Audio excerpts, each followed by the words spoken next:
Hello, I'm Bernard Hickey from interest.co.nz and welcome to our special weekly Currencies report, Never a Dull Moment, with Dan Bell from HiFX. Welcome in, Dan, and Merry Christmas. Merry Christmas to you too. This is our last version before the end of the year, and it's been quite a year. It has. And in the last week, plenty of action too, with the European Central Bank lending banks in Europe 3-year money, and an astonishing amount. Tell us about what happened there and how the market reacted. Yeah, so this is part of a new arrangement, a new liquidity arrangement that the European Central Bank has put together. And this was the first tender this week, and they had over 500 banks take up almost 500 billion euros in this 3-year money. And so much, that was much more than people expected. Yeah, the market was expecting somewhere about between 250 and 350 billion. So, very popular. Naturally, the ECB are out there lending money over various terms at much lower rates than what you'd be paying from the market. So you've effectively got banks getting money from the ECB at 1%. And the expectation, I suppose, is that they're going to be using that to shore up their balance sheets, but also buy their country's sovereign bonds. That seems like a great lark. So you borrow money from the European Central Bank at 1%, and then you go to the Italian government and say, here's the money at 5%, I'll clip the ticket, 4% on the way through, and I'll build up my balance sheet with some profits on the way. And by the way, the European Central Bank, which isn't allowed to print money, in a roundabout way, gets to buy these bonds anyway. So it seems like a great lark. Exactly. So it's like a mini euro carry trade, euro debt crisis carry trade. So the ECB are in the middle providing the sort of risk-free rate, and then everyone else can go out there and punt around with Italian or Spanish government bonds. In fact, wasn't that the issue with MF Global recently that led to their demise? But anyway, this is what they've decided to do, and in a way it is I suppose, a form of kind of money printing, if you like. But we haven't really seen those Italian bond yields drop back this much. There is some scepticism about whether the banks will actually take the risk, I suppose, of buying some of the sovereign debt. Yeah, well, that's right. At the end of the day, they don't have to. There's nothing within the underlying arrangements that force them to buy their government bonds. So it may just sit on their balance sheet and provide a little bit more certainty as they go into what's going to be a very challenging 2012. Let's look ahead to 2012 because it could be really tough in Europe. The United States, we're seeing some good numbers coming out in the last few weeks, but also China, there's a lot of action there. What will you be looking for in the next year out of Europe, the United States and China? So I think in terms of Europe, the big issue will continue to be the European debt crisis.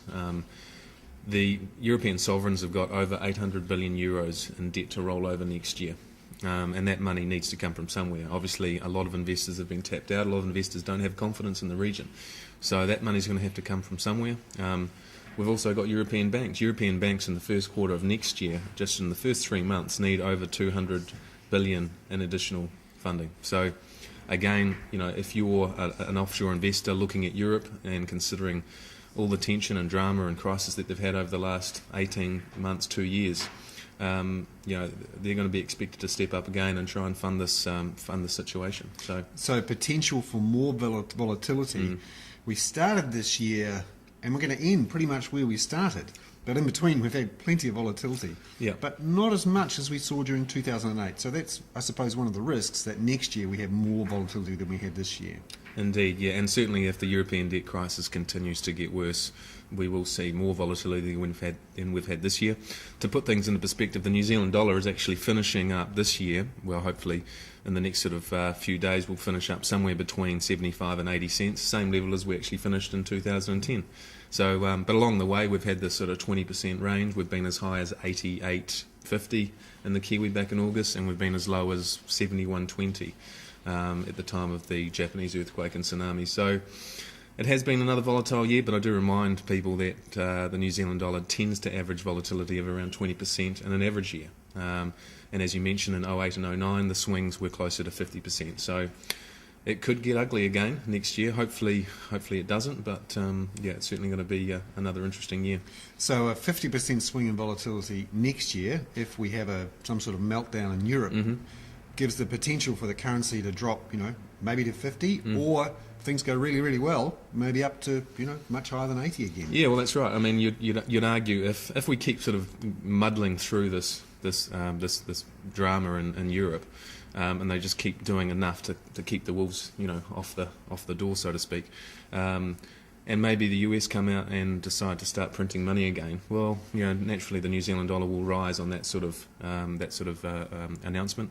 But at the same time, if we see continued risk aversion and uncertainty, the New Zealand dollar will fall as the European debt crisis falls and creates this contagion impact across global credit markets, which it already is, by the way. And Europe is expected to be in a recession next year, whilst the US are expected to grow at about 2.5%.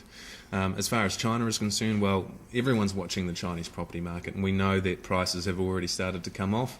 The Chinese central bank have started to ease monetary policy by lowering the reserve requirements for their banks, and we will expect China to begin to loosen policy again into the first couple of weeks of the new year. That's really key for New Zealand now, isn't it? Because more than 50% of our exports go into the Asia-Pacific region and to Australia, which again is dependent on China. About 7% of our exports go into the Eurozone. So watching what's happening with the, in theory, monetary policy easing that's going to happen, everyone assumes, in China is crucial, isn't it? Absolutely, yeah. I mean, China is, the most important economic, country in our region. Second largest trading partner for New Zealand now, largest trading partner for Australia. So, and Australia's our largest trading partner. So really, what happens in Australia and China for New Zealand will have a big bearing on next year. Overall, I suppose there has been certainly some resilience in the local economy. The GDP number this week coming in at plus 0.8% for the quarter. Looking through that number, obviously the Rugby World Cup had a big impact, and there were some revisions to the previous quarters. But overall, perhaps the New Zealand economy has developed some resilience, and hopefully next year will be a better one. It's worth remembering too that the earthquake in Christchurch was a huge economic shock to New Zealand, and the effect of having a floating currency was to actually help cushion that blow for New Zealand.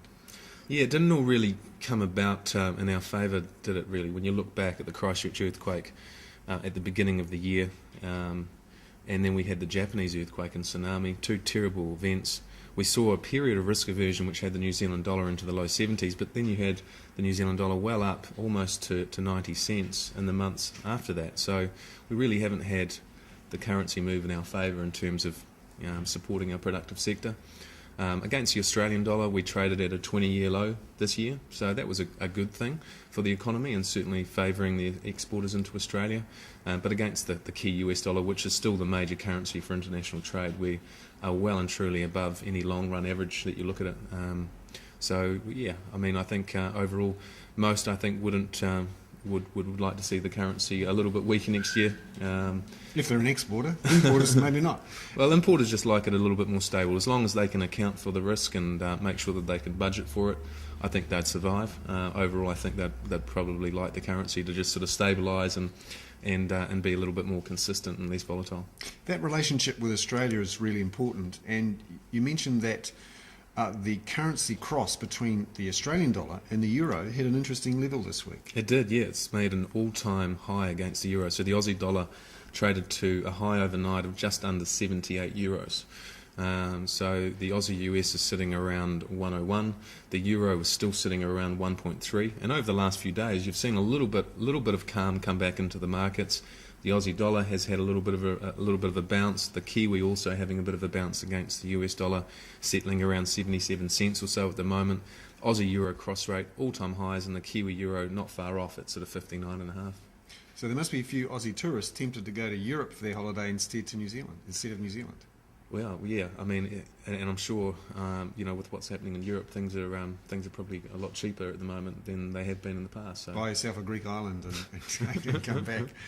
Well, there we have it. Our final Never a Dull Moment report for 2011. Thank you very much, Dan, for coming in every week and guiding us through these currency markets. My pleasure. Next year will also include no dull moments, I'm sure, and we look forward to having you back on interest.co.nz from January the 27th.